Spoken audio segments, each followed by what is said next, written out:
감사합니다. 여러분 한번 두 가지 중에 하나 선택해 보십시오.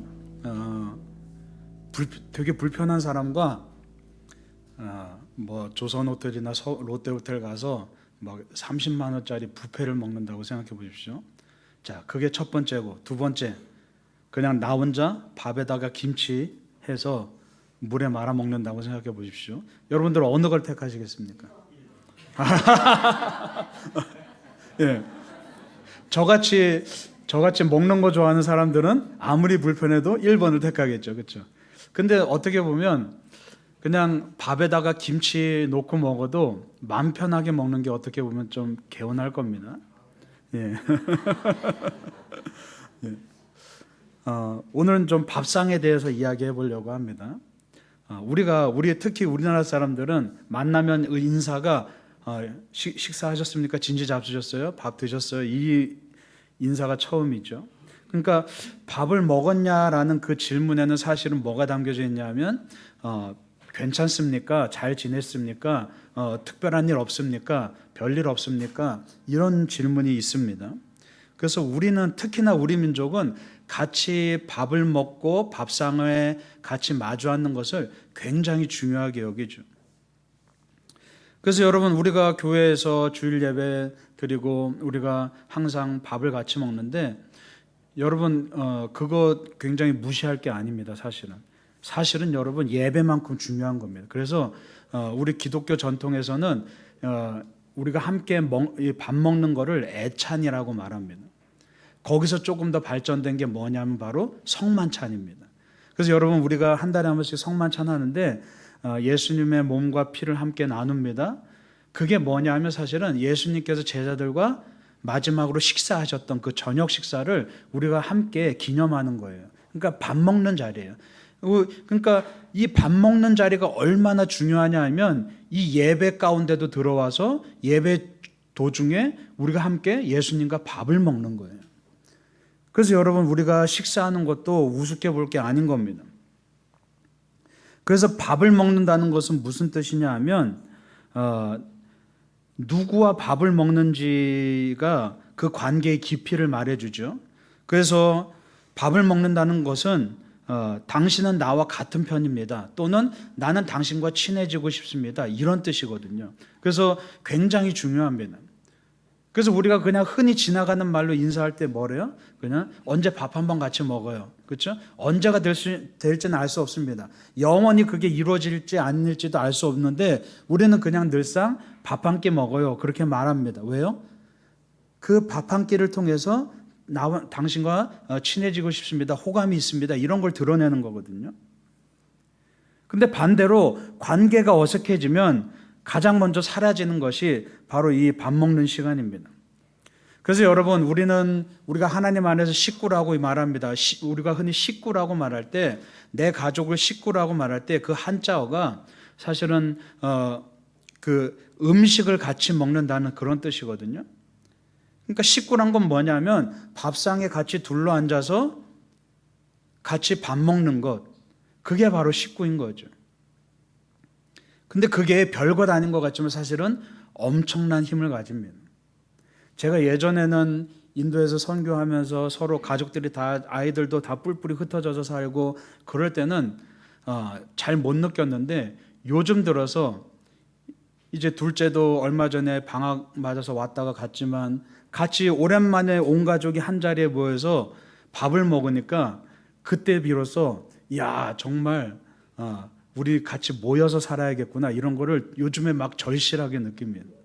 그러니까 식구란 건 뭐냐 하면 평소에는 다 흩어져서 살다가도, 평소에는 다 자기의 일할 것 하면서 살다가도 어느 순간 밥상머리에 앉아서 같이 밥을 먹는 것, 뭐 특별히 대단한 대화하지 않아도 그냥 같이 모여서 밥 먹는 것, 그거 하나로 친밀감을 느끼게 되는 거죠. 그래서 어떻게 보면 하루에 있어서 가장 편안하고 가장 행복한 시간은 가족이 모여 앉아서 밥 한 끼 뜨는 시간, 그 시간인지도 모르겠습니다. 여러분, 빅토르 위고의 소설, 여러분들이 잘 아는 레미제라블이라는 소설이 있습니다. 거기 보면 장발장이 빵을 훔쳤다가 감옥 안에서 19년을 삽니다. 19년을 살고 나왔을 때 빈털터리가 돼서 전과자니까 사람들이 받아주지도 않습니다. 그러니까 여기저기 떠돌아다니다가 이제 한 신부님의 집에서 그를 받아주게 됩니다. 그래서 거기서 겨우겨우 그 배고픈 몸을 이끌고 이제 그 신부님과 함께 저녁을 먹고 잠자리에 들죠. 그러다가 저녁을 먹을 때 거기에 놓인 은식기와 은촛대 이런 것들이 탐이 나기 시작합니다. 그래서 그 충동을 이기지 못하고 지금 자기가 가진 게 아무것도 없으니까 그 은식기를 훔쳐서 도망치다가 또 잡혀버리죠. 잡혀서 다시금 끌려왔는데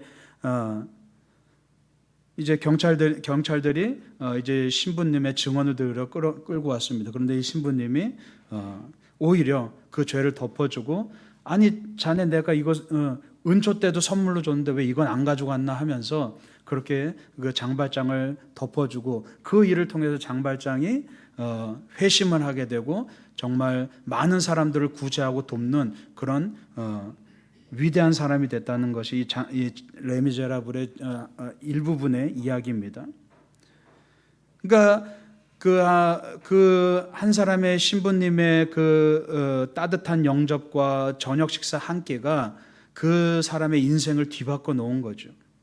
여러분, 사실 하나님께서도 우리를 뒤바꿔 놓으시는데, 하나님께서도 우리와의 만남 가운데 우리를 변화시키시는데, 그 자리가 어떻게 보면 일종의 밥상과 같다고 오늘 말씀하고 있는 겁니다. 여러분, 오늘 말씀해 보면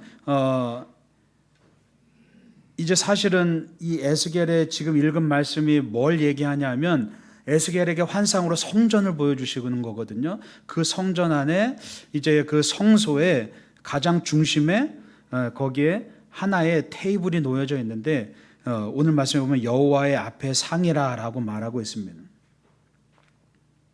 그러니까 하나님께서도 우리와 겸상하기를 원하시는 거죠. 우리가 가장 친한 사람, 가장 가까운 사람과 겸상해서 밥 먹듯이 하나님도 우리와 영적으로 겸상하기를 원하십니다.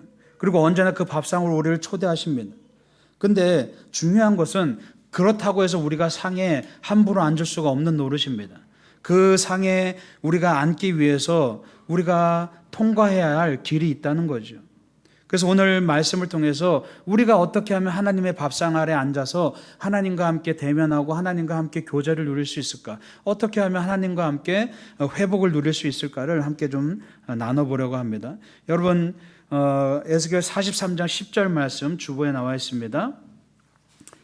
43장 10절 말씀 함께 읽어보겠습니다. 시작. 인자야, 너는 이 성전을 이스라엘 족속에게 보여서 그들이 자기의 죄악을 부끄러워하고 그 형상을 측량하게 하라. 아멘. 예. 여러분, 지금 하나님이 에스겔을 통해서 이 환상을, 성전에 대한 환상을 보여주시는데, 사실은 이 에스겔이 환상으로 성전을 봤을 때는 이스라엘은 이미 그 예루살렘 성전이 무너진 상태였습니다. 그리고 그들은 바벨론의 포로로 끌려가 있던 상태였습니다. 그러니까 어떻게 보면 이 성전을 환상으로 보여주시는 것 자체가 별로 이스라엘 백성들에게 별로 의미 없는 그런 상황입니다. 그들이 포로로 끌려가 있는데 어떻게 성전을 짓겠습니까? 감히 엄두도 못 내고 있는 상황이죠.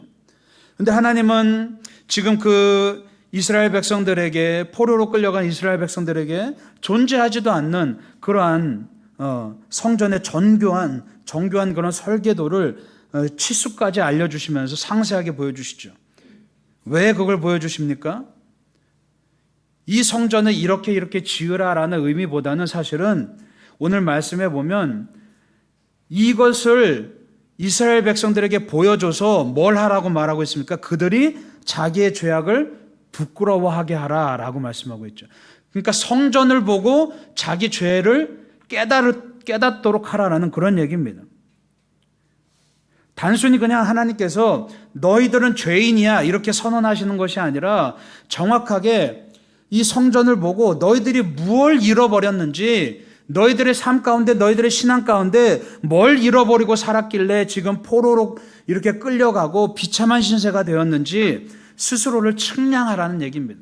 그러니까 성전을 측량하라는 얘기는 바로 네 스스로의 부끄러움, 네 스스로의 죄를 측량해 보라는 얘기입니다.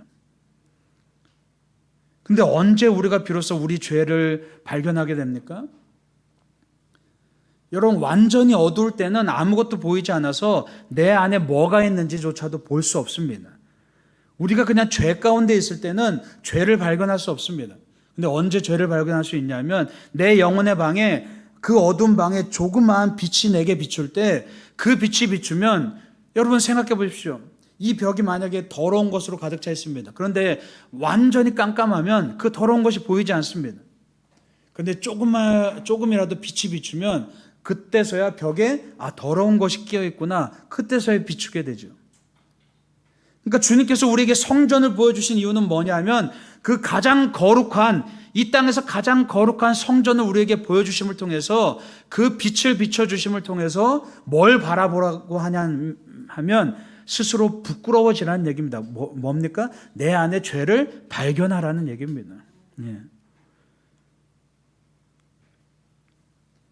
우리 안에 막연한 죄책감은 사람을 무기력하게 만듭니다. 여러분 안에 그냥 단순히 막연하게 나 죄 지었어, 나는 하나님 앞에 감히 설 수도 없는 존재야, 그냥 단순히 이렇게만 생각해 버리면 우리는 무기력해집니다. 그래서 신앙생활을 하면서도 우리가 하나님 앞에 서지 못하게 만드는 것이 바로 이 과도한 죄책감들입니다.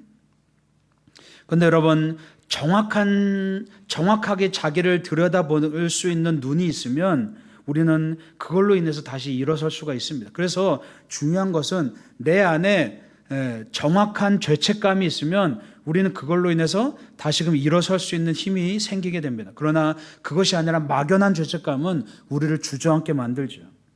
그래서 하나님은 오늘 이 말씀을 통해서 너희들이 성전을 보고 부끄러워할 것이다 라는 이 말씀은 뭐냐 하면 우리에게 정확한 우리 죄를 측량하라는 얘기입니다. 그래서 너희 안에 그 죄가 얼마만큼인지를 정확히 측량하고 정확한 죄책감을 통해서 스스로 하나님 앞에 회개하고 나오라고 그렇게 말씀하고 있는 거죠. 우리가 잃어버린 것들이 얼마나 아름답고 소중한 것인가를 구체적으로 우리가 깨달아 알라는 그런 말씀입니다. 그래서 진짜 회개란 단순히 그냥 하나님 나 잘못했습니다, 그런 막연한 고백이 진짜 회개가 아니라, 진짜 회개란 정확히 내가 무엇을 잃어버렸는지, 무엇을 잘못했는지, 하나님과 나 사이에 무엇이 끊어졌는지를 직시하는 데서 비로소 시작한다는 얘기죠. 그러기 위해서는 내 죄를 직시해야 됩니다. 내 죄를 정확하게 들여다봐야 됩니다. 그냥 교회에서 회개하라 그러니까, 목사님이 맨날 회개하라고 설교하니까, 여러분 어떻게 보면 주변의 다른 목사들보다 저만큼 회개하라는 설교 많이 한 사람도 없을 겁니다. 그렇죠? 여러분 짜증나죠? 답답하죠? 맨날 좀 편해지려고 이 자리에 왔는데 맨날 회개하라고 하니까 얼마나 속으로 답답합니까? 근데 여러분, 중요한 것은 왜 회개하라고 하냐 하면 회개해야 회복되기 때문에 회개하라고 하는 겁니다. 맨날 우리가 축복 얘기하는데 정말 여러분 축복받고 싶다면 회개해야 축복받는 겁니다. 그래서 제가 자꾸만 여러분에게 회개하라고 계속 말씀을 통해서 계속 이야기하는 이유는 전 여러분들이 축복받는 걸 원하기 때문이에요. 딴 게 아닙니다. 근데 많은 사람들이 유사한 복음에 현혹되어서 회개 없이 축복을 누리려고 하니까, 그러니까 문제가 되는 거죠. 그래서 여러분, 내 스스로의 내 죄를 직시하는 것에서부터 진정한 회복이 시작된다는 겁니다. 부끄러움을 모르는 사람이야말로 가장 불쌍한 사람입니다. 왜요? 그 사람들은, 부끄러움을 모르는 사람은 자기가 회복될 수 있는 기회를 자기 스스로 발로 걷어차 버리기 때문입니다. 여러분, 오늘 우리가 본문으로 읽은 말씀 41장 21절 22절에 이 성소가 묘사되어 있습니다. 거기에 오로지 테이블 하나가 놓여져 있습니다. 그래서 성경은 이 테이블을, 이 탁자를 말하면서 여호와의 앞에 상이라라고 말합니다. 여러분, 사실은 이전에 예루살렘 성전을 보면 그 성소 안에 뭐가 있냐 하면 분향단이 있고 그 다음에 진설병을 그러니까 하나님께 드리는 떡을 놓는 진설병 상이 있고 또 한쪽에는 등잔대가 있습니다. 근데 가장 가운데는 분향단이라고 합니다. 그리고 남쪽과 북쪽에 등잔대가 있고 진설병 상이 있습니다. 자, 가운데 가장 중심에 단이 있고 한쪽에 상이 있고 한쪽에 대가 있습니다. 단이라는 것과 상이라는 것과 대는 의미가 다르죠. 그렇죠? 근데 오늘 말씀에 그 성소에 단 한 가지의 기물이 있는데 그게 뭐냐 하면 상이라고 말하고 있습니다. 상이라는 건 뭐냐 하면 식탁을 의미합니다. 진설병 상이 놓여진 의미는 바로 하나님께 이 진설병 떡을 드리고 이 떡을 통해서 하나님과 우리가 교제한다는 의미를 가지고 있거든요. 근데 에스겔을 통해서 환상을 보여주시는데 그 가운데 그 거룩한 그 성소 안에 바로 식탁 하나만 덩그러니 놓여져 있습니다. 근데 그 사이즈를 제가 가만히 보니까 크지도 않아요. 요 강대상보다 약간 큰 정도. 가로 세로 1m에 높이 한 1.5 정도 되는 그런 상입니다. 여러분 집에 있는 식탁이 보통 4명 앉는 식탁이 너비가 보통 1.2m 정도 됩니다. 그러면 2명이 좀 앉을 수 있죠. 1m 된다는 것은 무슨 얘기냐 하면 2명이 앉기에 버거운 자리입니다. 그냥 앞뒤로 한 명이 넉넉히 앉아서 먹을 수 있는 자리죠. 그 얘기는 뭡니까? 하나님과 우리가 1대1로 만난다는 얘기입니다. 그리고 함께 밥을 나눈다는 얘기입니다. 여러분 언제 1대1로 밥을 먹습니까? 조금 어색한 자리이거나 조금 약간 아주 친하지 않으면 1대1로 밥 먹기 쉽지 않죠. 그럼 다른 사람들 다 불러 모읍니다. 그렇죠? 근데 진짜 친한 친구 사이거나 진짜 친한 사이면 1대1로 먹습니다. 그러니까 이 얘기는 뭐냐 하면 하나님이 우리와 진짜 친해지고 싶어 하신다는 얘기입니다. 예. 하나님은 다른 사람 간섭 없이 우리와 비밀스러운 얘기를 나누면서 우리와 친밀하게 교제를 하고 싶어 하신다는 얘기죠.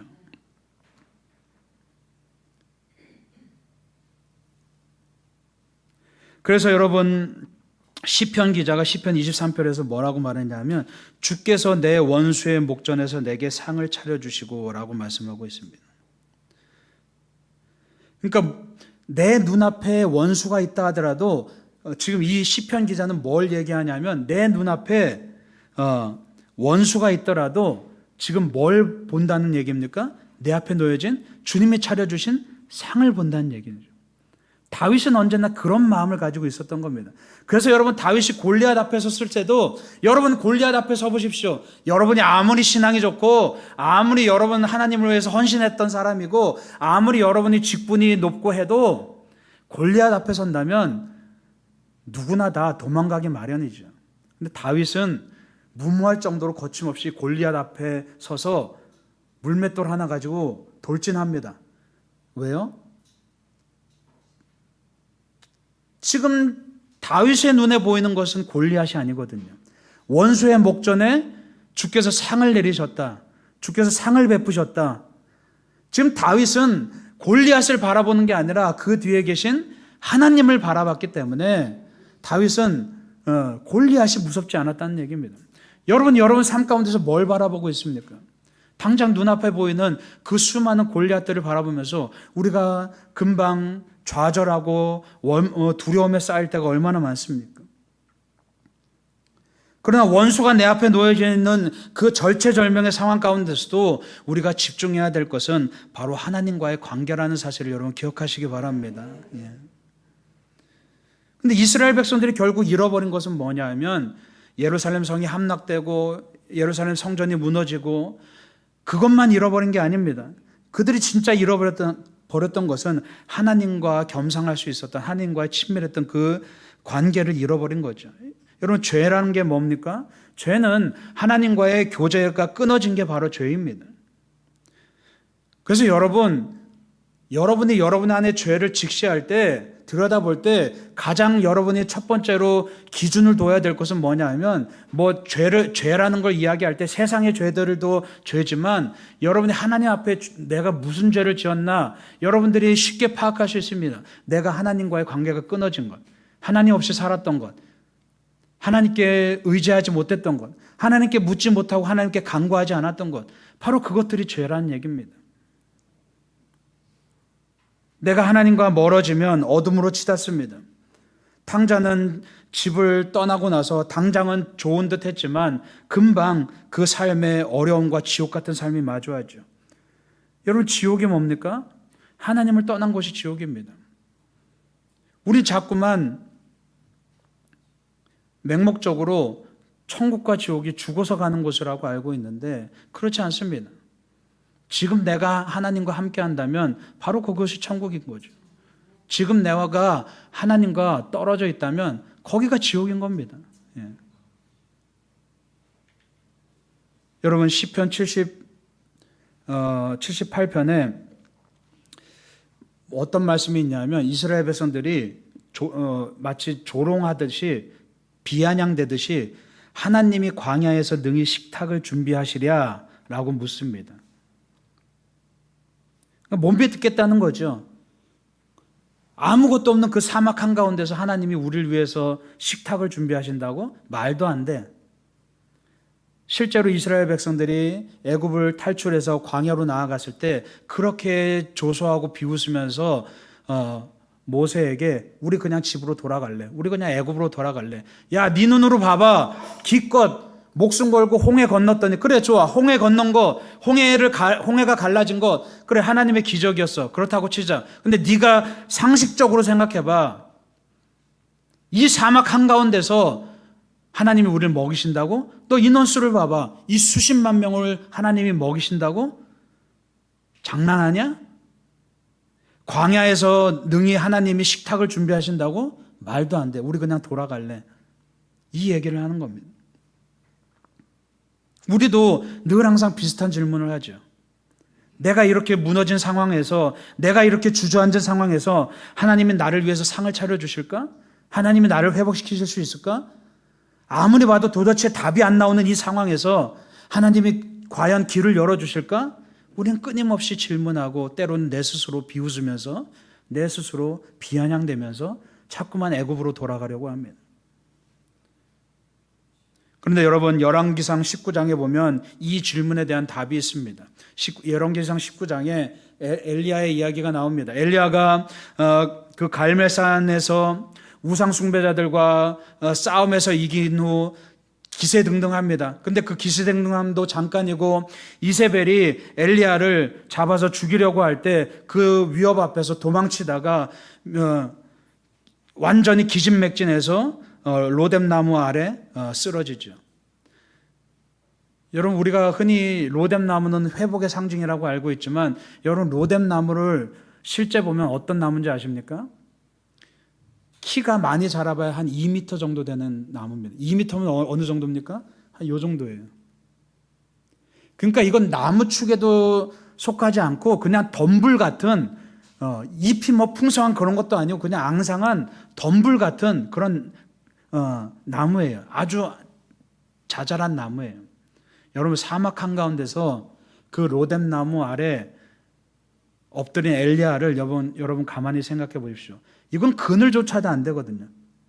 그러니까 아무것도 없으니까, 아무것도 자기를 이 뜨거운 태양으로부터 막아줄 아무것도 없으니까 그나마 발견한 게 그 앙상한 로뎀나무, 그 덤불 같은 로뎀나무 밑에 기어 들어가서 조금이라도 햇빛을 가려볼까 하고 거기서 아무런 희망 없이, 아무런 절망 없이 그 척박한 로뎀나무 아래서 죽음만을 기다리고 있는 그 엘리야의 모습을 말하는 겁니다.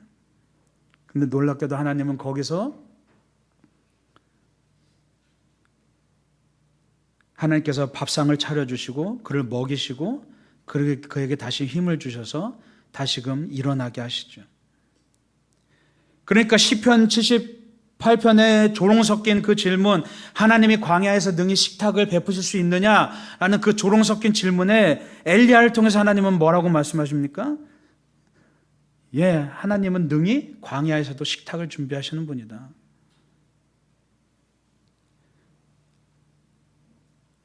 여러분, 우리가 하나님께 회개하는 그 회개의 여정조차도 우리의 힘이 아닙니다. 하나님이 먼저 차려주신 그 밥상의 힘으로 우리는 회개의 여정을 걸어갈 수 있는 겁니다. 그래서 회개는 회개는 하나님이 우리를 혼내는 시간이 아닙니다. 우리는 회개라고 하면 우리가 드는 생각들은 뭡니까? 굉장히 무겁고 굉장히 힘들고 고통스러운 순간이라고 생각합니다. 하나님이 마치 나에게 벌 주시는 순간이라고 생각합니다. 그러나 그게 아니라는 얘기입니다. 오히려 회개는 지치고 더러워진 우리의 영혼을 어루만지시고 다시금 씻기시고 일으키시는 하나님의 놀라운 치유와 회복의 순간이라는 것을 여러분 기억하시기 바랍니다. 예. 여러분 에스겔 43장 26절 27절 말씀 제가 말씀 읽어드릴게요. 이래 동안 제단을 위하여 속죄제를 드려 정결하게 하며 봉헌할지니 이래가 지난 8일에는 제사장이 제단 위에서 너희 번제와 감사제를 드릴지라 그리하면 내가 너희를 기쁘게 받으리라 주 여호와의 말씀이니라. 예, 번역이 좀 다른 거죠. 그러니까 무슨 얘기냐 하면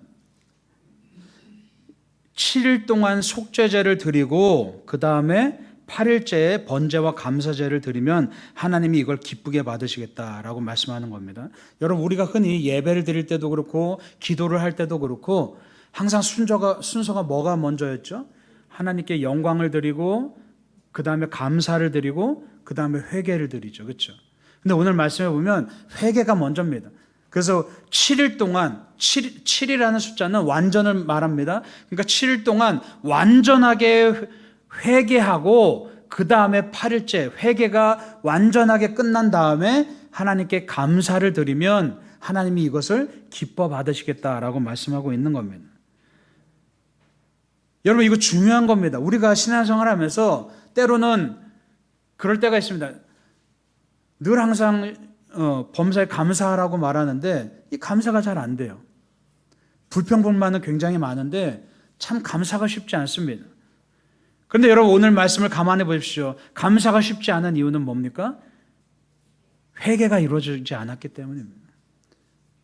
우리 안에 있는 모든 죄악된 것들, 우리 안에 있는 더러운 것들이 깨끗이 씻겨지고 나가면, 그래서 나의 실체를 발견하게 되면 내가 얼마나 하나님 없이는 절망적인 존재이고 내가 얼마나 하나님 없이는 얼마나 별 볼 일 없는 존재인지를 내가 절실하게 깨닫게 되면 그때서 비로소 지금까지 나에게, 내 인생에게 기적을 행하신, 지금까지 나를 돌보신, 지금까지 나를 이끌어 오신, 지금까지 나에게 좋은 것들을 공급하신 그 하나님의 은혜가 감사로 다가온다는 사실입니다.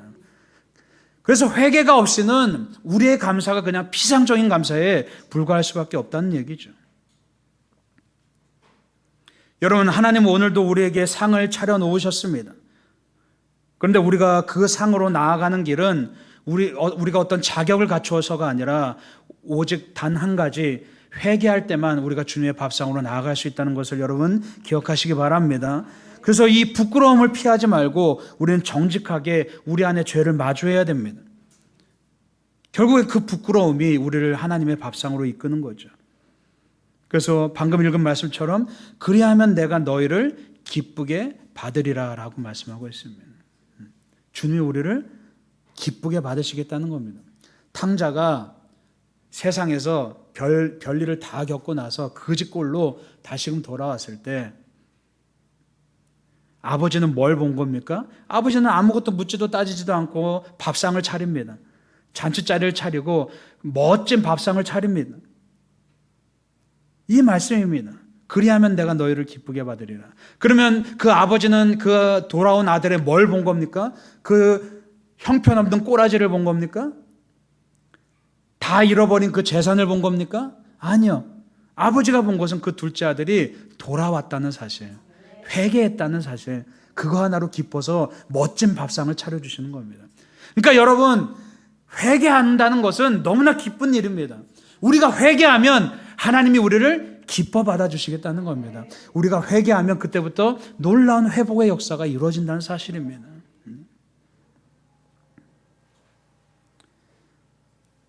여러분 44장 28절 말씀, 마지막 말씀 함께 읽어보겠습니다. 시작. 그들에게는 기업이 있으리니 내가 곧 그 기업이라. 너희는 이스라엘 가운데에서 그들에게 산업을 주지 말라. 내가 그 산업이 됨이라. 아멘.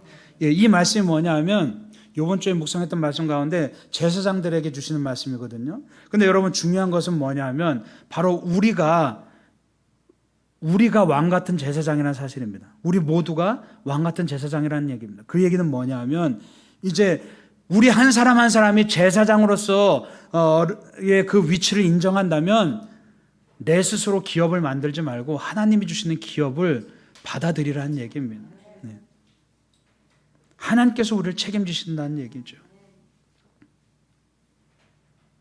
하나님께서 하나님의 밥상으로 우리를 이끄신다는 얘기는 뭐냐면 너 자꾸 다른 거 의지하지 마. 내 밥상으로 나와. 내가 먹여줄게. 내가 공급해줄게. 내가 하루 세끼 책임질게. 네 인생 내가 책임질게. 이 말씀을 하시는 거예요.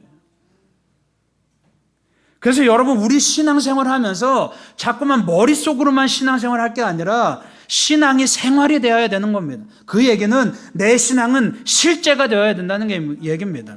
그냥 이 자리에서만 그냥 은혜 받고 기분 좋고 이 자리에서만 찬양하면서 기분 좋아져서 돌아가는 그런 관념적인 신앙이 아니라 내 삶 속에서 실제로 하나님이 행하시는 기적을 경험해야 된다는 사실이에요. 예. 여러분 기껏 매주마다 예배드리면 뭐합니까? 여러분 기껏 성경 공부하면 뭐합니까? 내 삶에서 하나님이 행하시는 역사들을 바라보지 못한다면, 삶 속에서 그냥 내 신앙이 그냥 머릿속에만 머물러 있다면 여러분 우리가 신앙생활하는 의미가 뭐가 있습니까 도대체? 하나님은 그냥 여러분들 기쁘게만 하시는 분입니까? 하나님은 그냥 여러분들 잠깐 예배 때 그냥 기분 좋고 평화롭게만 하시는 분입니까? 그런 하나님이 아니라는 얘기입니다. 그게 바로 하나님의 이름을 망령되이 일컫는다는 얘기입니다. 정말 여러분이 하나님의 영광을 드러내고 하나님의 이름을 드높이기 위해서 우리가 해야 될 것은 결국 내 신앙이 실제적인 신앙이 되어서 내 삶에서 하나님이 드러나고 내 삶에서 하나님이 일을 하실 수 있도록 내가 내 삶의 자리를 하나님께 내어드려야 된다는 사실이죠. 그래서 여러분 도전해야 되는 겁니다. 신앙은 끊임없이 도전해야 된다는 겁니다. 여러분 우리 어르신들께 죄송하지만 도전하지 않는 사람이 노인인 겁니다. 도전하는 사람은 청년인 겁니다. 여러분 우리 어르신들 남은 여생이 얼마 남지 않았어도 여러분들이 끊임없이 도전하고 있다면, 신앙적으로 여러분들이 하나님을 만나려고 끊임없이 애쓰고 도전하고 있다면 여러분들은 청년인 겁니다. 근데 여기 젊고 파릇파릇한 청년들이 있지만 너희들이